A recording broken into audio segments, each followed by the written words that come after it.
Assalomu alaykum aziz do'stlar. Sizlar uchun yangi bot chiqardim. Bu botimiz Faster Help, ya'ni tez yordam beradi, ishlaringizni hal qiladi. Xo'p, bu bot qanday ishlaydi? Mana bu yerda 3 ta kanal qilib qo'yganman. Bittasi gruppa, mana test gruppa, bu gruppa. Bunisi yopiq kanal, bunisi ochiq kanal. Xullas uchalasiga botni xullas bunga biriktirganman. Endi mana bunga biriktirilishini ham ko'rsatib ketaman. Xo'p, adminga kirasizlar, добавить qilasizlar va bu yerdan help me desanglar mana chiqadi o'zi. Qizig'i yo'q. Bu bot mana shunday qolgan holatda admin qilasizlar. Kelganinglardan keyin mana admin bo'ldi.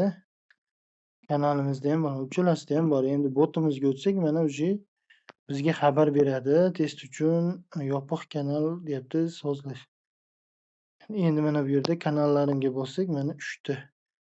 Bitta gruppa va 2 ta kanal, bittasi ochiq, bittasi yopiq. Endi siz srochniy kanalingiz ko'p, bir 10 ta kanalingiz bor va hammasiga xabarni jo'natish uchun har bitta kanalda nomini yozib chiqish kerak. Bunga vaqt ketadi. Endi buni yechim, misol uchun test, misol uchun yangilik deylik. O'zingiz xabaringiz, rasm ham bor. Mana misol uchun rasmni ham ko'rsataman. O'sha mana jo'natsanglar, o'sha postinglarda chiqadi, tanlaysizlar. Misol tanlab jo'natishingiz mumkin yoki bittasiga jo'natmoqchisiz yoki hammasiga tanlasanglar bo'ladi. Hammasiga jo'natish qilsanglar hammasiga ketadi. Tanlanganlarga jo'natish yoki tanlanganlarga jo'natish. Jo'natishni bosasizlar, uje mana bizda natija chiqdi. Endi kiramiz. Xo'p. Mana ko'rib turibsiz, test yangilik, guruh test deyapti. Agar yozuvinglar lotincha bo'lsa, guruh deb o'zi tagiga qo'shib qo'yadi. O'sha yangilikni tagiga, misol uchun gruppani linkini qo'shib qo'yadi.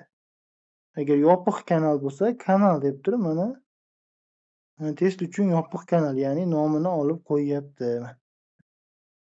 Kanalinglarda bo'lsa, mana misol uchun kuchukcha bilan kanal nomini qoldiradi. Endi bu oddiy yangilikka.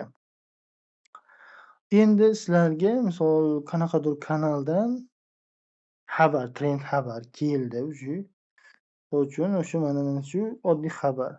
Shu odamni sizlar ham uje tarqatavermoqchisizlar ma'lumot sifatida. Botga tashlaysizlar.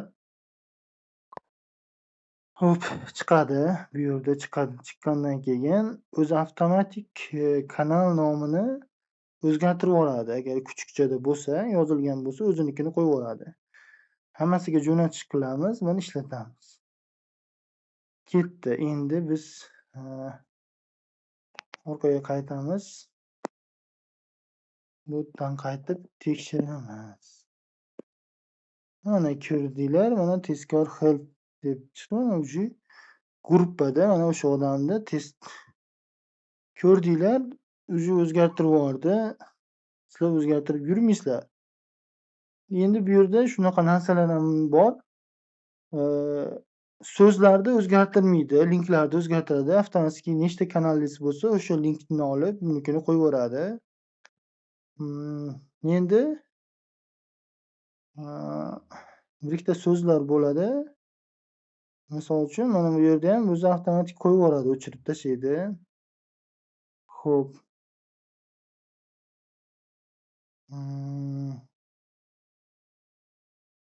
Mana bu yerda Instagram, Telegram, YouTube'lar qo'yib qo'ysanglar, o'zi avtomatik zaminit qilib ketadi Instagram, Telegram, YouTube'ga. Xo'p, yana qanday nima bor, yana xususiyatlari bor. Uni keyingi videolarimda dars qilib ko'rsataman. Albatta bir sinab ko'ringlar. Qolgan funksiyalarni ham ko'rsatib o'tib ketaman.